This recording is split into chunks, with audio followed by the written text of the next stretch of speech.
কওমি মাদ্রাসার বিরুদ্ধে অবস্থান নেবেন না, মাদ্রাসার বিরুদ্ধে অবস্থান নেবেন না। কেউ টিকতে পারে নাই, আপনারাও টিকতে পারবেন না। তাদের ওস্তাদগণের এবং তাদের সিলেবাসের দোষের কারণে তারা ফতোয়াবাজি এখন করছে একামতে দ্বীনের বিরুদ্ধে।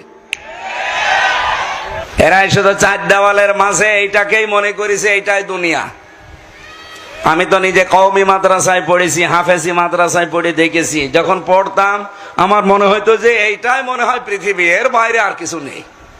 বাইরে যখন বিশ্ববিদ্যালয়ে আসলাম তখন দেখি ও আল্লাহ, ও তো কিছুই না। কওমি মাদ্রাসার বিরুদ্ধে অবস্থান নেবেন না, মাদ্রাসার বিরুদ্ধে অবস্থান নেবেন না। কেউ টিকতে পারে নাই, আপনারাও টিকতে পারবেন না। আপনারা কি আমাদের দুইটা জিনিস নেবেন? কলেজে, হাই স্কুলে, কলেজে, বিশ্ববিদ্যালয়ে আপনাদের সাবজেক্ট যা যা আছে আমাদেরকে দিতে চান, আরো আধুনিক বানাতে চান, দেন।